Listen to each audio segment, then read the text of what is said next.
ang sabi sa akin ng aming kasambahay, Kuya, bakit nila pinapakilaman ang aming pera? Sa amin ang PhilHealth. Kanino ba talaga ang PhilHealth?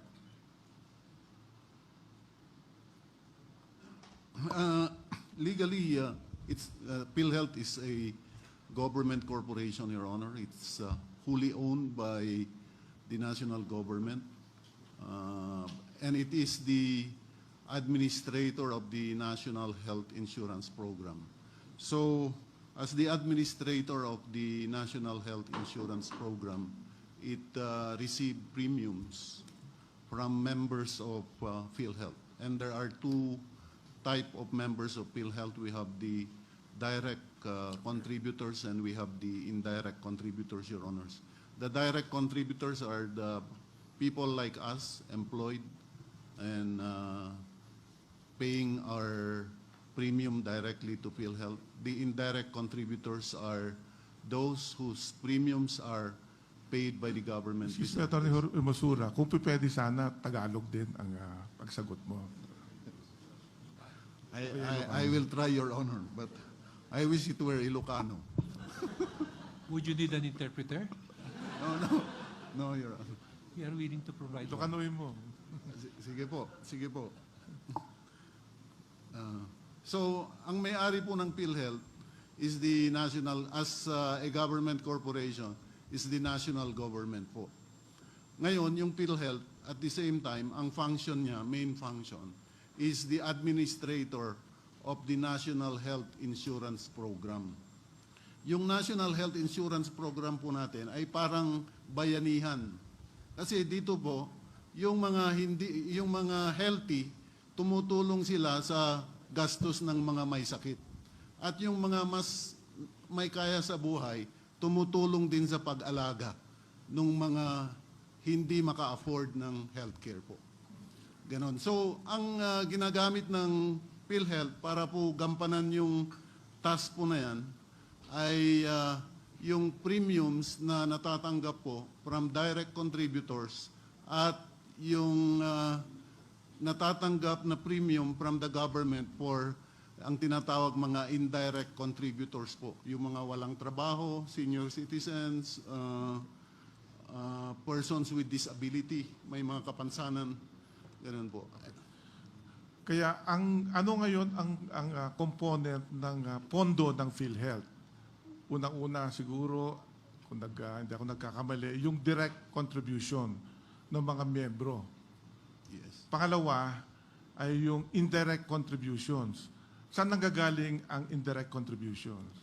Yung payments po para dun sa mga tinatawag na indirect members, nanggagaling po sa national government given through the General Appropriations Act po.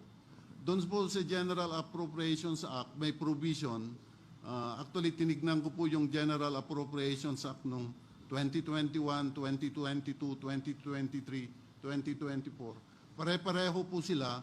Merong provisions po doon, subsidy for the National Health Insurance Program. Doon po nakalagay yung premium payments po ng mga tinatawag na indirect contributors. At ang pangatlo, yung sin tax, di po ba? Actually po, yung sin tax, doon po kinukuha ng national government yung ina-appropriate under the GAA.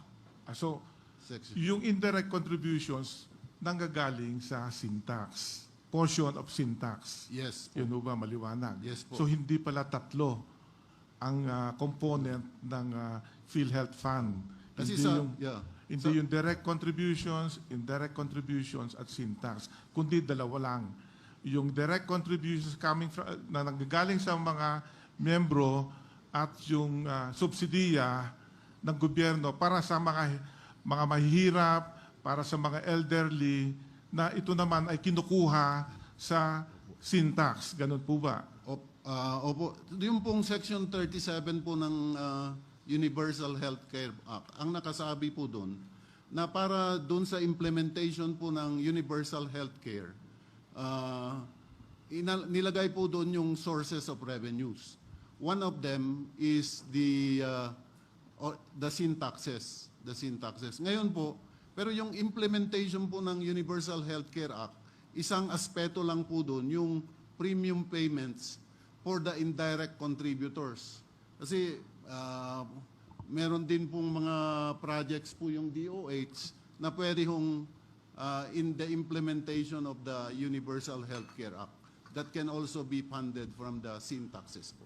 Sa syntax, so, magkano ho ang nakalaan para sa PhilHealth? Para pang-subsidiya sa PhilHealth. Magkano, sa batas ho, magkano ang nakalaan para sa PhilHealth?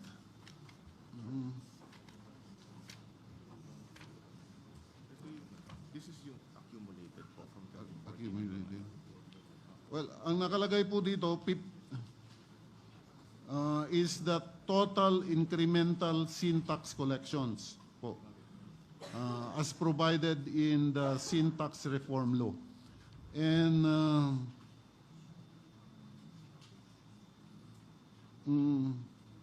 in 2014 po, that was equivalent to 22.71 billion. That was in 2014. But PhilHealth received not just a subsidy of 22.7 million, it received more. It received 30.30 billion. Wala ho bang nabanggit sa syntax law kung magkanong porsyento ang dapat na ilaan para sa PhilHealth? So yung 80% of 50% total collection ng sweetened beverages mapupunta sa PhilHealth is 80% of the 50%. So parang 80% ho of total collection from taxes on tobacco and taxes on sweetened beverages. 80%. Opo. Kaya kung ang 80% of 50%. 80% of 50%. Opo. Kasi yun po yung incremental. At ang syntax, pagka naipasok na sa PhilHealth Fund, pwede ho bang alisin o bawiin uli ng ating pamahalaan? Ang tingin ko po, kasi po, nasabi natin kanina na yung national government, owner po siya ng PhilHealth. Ngayon po, pagka under the Section 37, the appropriations for PhilHealth are under the General Appropriations Act po. Now, under the General Appropriations Act, yun pong appropriations po for PhilHealth are for premium payments po of indirect contributors. If you will allow me po to quote the provision, it says po, this is the provision in the GAAS for fiscal years 2021, 2022, 2023, and 2024, providing appropriations for the Philippine Health Insurance Corporation. Ito po ang nakalagay. The amount, and I quote po, the amount appropriated herein under the subsidy for the National Health Insurance Program shall be used for the health insurance premiums of indirect contributors composed of the following: 1. Indigents, senior citizens, unemployed persons with disability, and financially incapable point-of-service patients. So, tinatanggap po ng PhilHealth yung pera na nilalaan sa kanya sa GAA as premium payments po. Alam ba natin kung magkano ang mga babayaran ng mga nabanggit mo kanina, yung mga unemployed, yung mga elderly? Alam ba ho natin kung magkano? I think may sinasubmit po yung PhilHealth sa DBM, yun, na formula, tapos po yun po ang sinusunod. Ito po yung number ng indirect contributors, and then they suggest a premium rate, and then that's how the government comes up with the amount to be appropriated as premium payments for the indirect contributors. Pero kung babalik po ako dun sa tanong niyo po kanina kung pagkatapos po bang matanggap ng PhilHealth yung appropriations under the GAA coming from the sin tax, pwede ba niyang magamit sa ibang bagay? Parang ganun po. Or bawiin uli. Bawiin, oo. Kasi po, dapat po, kasi ang purpose po ng PhilHealth is to implement the National Health Insurance Program. So, dapat doon po niya gagamitin sa National Health Insurance Program. Pero nagkakaroon ng pagkakataon po na hindi nagmamatch yung revenue sa expenses. So, may naiiwan. And in fact, the law po, yung the law, contemplates such a situation kasi it requires PhilHealth to have a reserve fund which shall be a portion po of the accumulated revenues. So what I'm saying po is actually since the GAA provide that the GAAs provide that the amounts appropriated for PhilHealth are appropriated as premium payments of indirect contributors. The moment that PhilHealth po receives those premium payments, those amounts appropriated as premium payments, those appropriated amounts have served their purpose. You know, your explanation is contrary to what is stated. Very simple English in paragraph B. Now let's go to, okay, Your Honor, may I add something to please. the discussion? Section 37, the opening sentence says, the amount necessary to implement this act shall be sourced from the following, etc. Emphasis on the word necessary. The last paragraph of Section 37 speaks again of necessary. Could we have it flashed likewise, Your Honor? The last paragraph, I understand, of Section 37.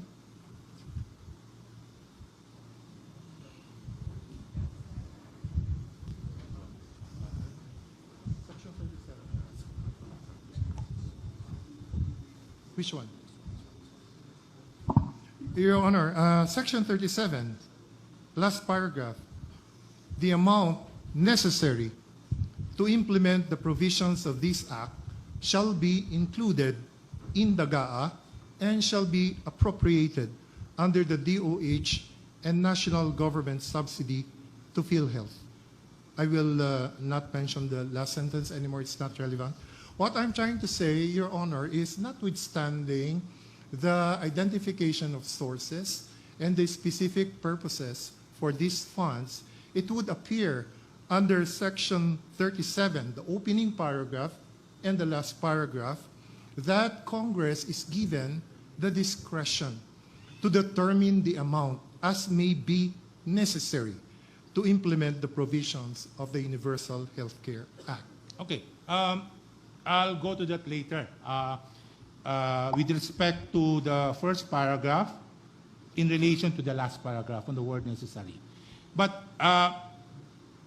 aside from PAGCOR, we have also the charity fund and contributions from PCSO.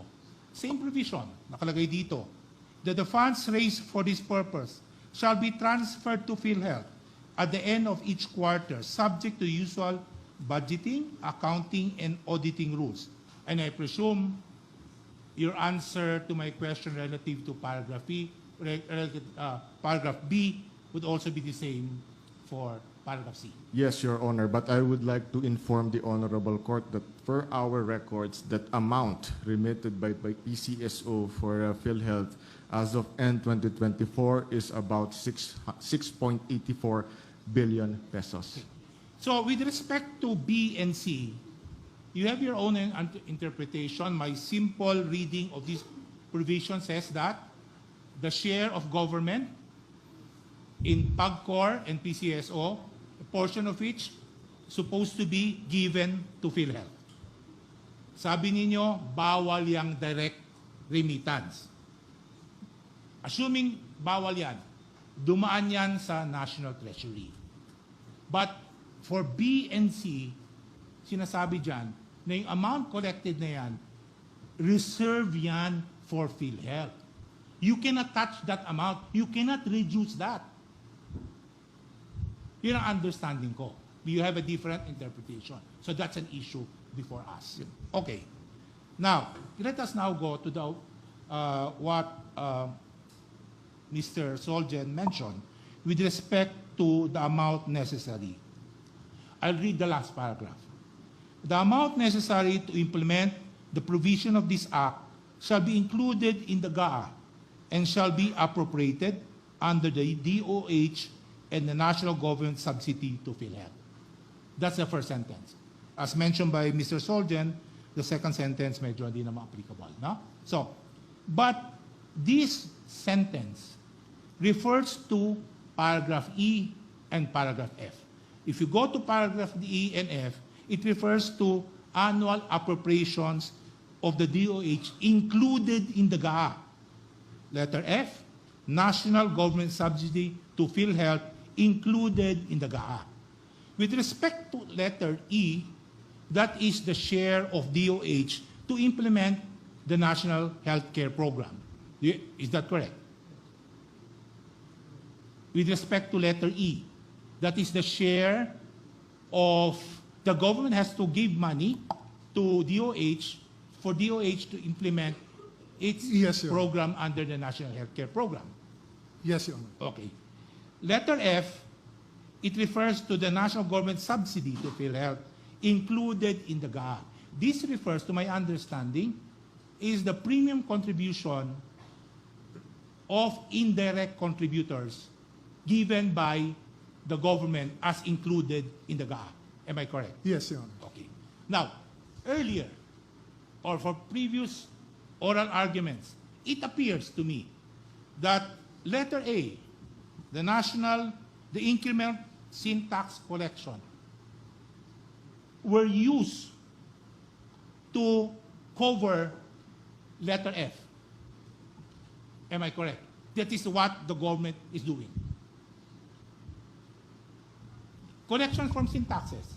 Yes, Yan Your ang Honor. This will ginamit. be part of the general funds from which F will have to be implemented. Yes. So apparently, on the part of the government, kung anong collection sa sin tax, or even PAGCOR, or even PCSO, yan ang ginamit pagpuno ng national government subsidy to PhilHealth. Am I correct? Yes, Your Honor. That Okay. is correct. These are sources. But my understanding of 37 is totally different. Because 37 enumerates different independent sources of funding. Kung ang interpretation ng government is that the national government subsidy to PhilHealth included in the GAA as F would be sourced from A, B, and C, that paragraph or that 37 would appear as follows. Letter F, national government subsidy to PhilHealth included in the GAA to be sourced from sin tax, PAGCOR, or PCSO. Hindi siya separate A, B, and C. Ang ginawa ng gobyerno dito, yung A collection, yung B collection, C collection, yun ang binigay sa national subsidy ng PhilHealth on the part of indirect contributors. And then, ang tinatakutan ko pa, yung collection ng tatlo na yan, kulang na kulang pa. Mas konti pa sa binigay for subsidy. That is my understanding if you read 37. Because if we follow your understanding of 37 on A, B, and C, A, B, and C should be sub-paragraph of F. Hindi siya independent source of income or support for PhilHealth. What can you say? We'll explain that, Your Honor. If I may, Your Honor. Your Honor, it was already alluded to by the OGCC, but where our records from 2014 until 2024, the syntax laws 10351 and of course 11346, 11346. Pardon if there's a wrong mistake in the numbering. The total allocation from the syntaxes that should be given to PhilHealth amounts to about 534 billion pesos for that decade, for that entire decade. But during the same period, Your Honor, the GAA has included in the subsidy component to PhilHealth an amount worth 635.36 billion pesos. So the difference between the two is 101 billion pesos. And it is this difference at 101 billion, it is the amount that is being referenced by that F. It is a, well, shall we say, a placeholder to account for the possibility that the government can provide more resources to PhilHealth, more than what the syntax collections are, depending, of course, on the need of PhilHealth. So that would be the factual context that I would like to use to interpret that provision. Then the second minor clarification, with your kind indulgence, Your Honor, is that B and C are not going to be paying for premium subsidies of indirect contributors. These are for the expansion of benefit packages. It is highlighted by the representative by the PhilHealth na pag nakuha yung B and C na yun po, sir, is going to be treated as a trust liability. Hindi po siya magiging premium contribution. So the treatment of the two will be different from the point of view of PhilHealth. Okay. Thank you, Your Honor. Now, so you're saying, with respect to A, the collections from A, the syntax law, what the government is doing is that the collection here in respect to A is the one that will be given in F. No, Your Honor, it will be part of the amounts given under F. Yes. So Yes. whatever is the subsidy of government to PhilHealth to answer for the indirect contributors, ang pera na yan, galing yan sa A. Yan ang sinasabi mo. Galing po sa A plus other Plus resources other. of government. Probably Yes. the bulk will be coming from A. Now, however, what I'm saying is that A is independent of F. Because Section 37 enumerates the sources. If A should be used to fill up F, A should be a subparagraph of F. That is how English should be made or crafted. Di ba? Ganun lang kasimple yan eh. Oh, now, with respect to B and C, may collection dyan sa PAGCOR, may collection dyan sa PCSO. Nasaan na yan? Was it remitted to PhilHealth? The total amount remitted to PhilHealth from the National or General Fund? It is with the Treasury, Your Honor. Only 41 billion pesos has been included So precisely. in the GAA. So what you're saying, nag-collect kayo sa PAGCOR, nag-collect kayo sa PCSO. Yes, a portion was remitted to PhilHealth, but not the total amount. Because B and C is very clear in saying that the funds raised for this purpose, PCSO, PAGCOR, Charity Fund, shall be transferred to PhilHealth at the end of each quarter, subject to the usual budgeting, accounting, and auditing rules. My understanding of usual budgeting, accounting, and auditing rules does not include reducing the amount. It may refer to creating a ledger, a journal, whatever it is, but does not include the power to reduce the amount collected from PAGCOR or even PCSO. Do you agree with me? Yes, Your Honor. And So therefore- I would like to highlight that there is no reduction in the allocations going, set aside for PhilHealth under those collections. Whatever happens, 85 billion is still 85 billion. Whatever happens, 6.8 billion is still 6.8 billion. What is at issue here is the timing with which those funds will be given. No, And, the timing is stated here, at the end of each quarter. That's the directive there. So that it should be a regular thing from the national government to transfer it to PhilHealth. So I would like to know from PhilHealth, natatanggap ba niyo yung pera from PAGCOR? Natatanggap ba niyo yung pera from PCSO? Na very clear from BNC here that you should receive this quarterly to help increase benefit packages. Natatanggap ba nila? No, because it's all So subject therefore, to GAA. if they do not receive this, as you had admitted, my interpretation here, this was violated. Hindi kayo nagbigay ng pera sa PhilHealth galing sa PAGCOR or galing sa Charity Fund and PCSO. Your Honor, let me go back to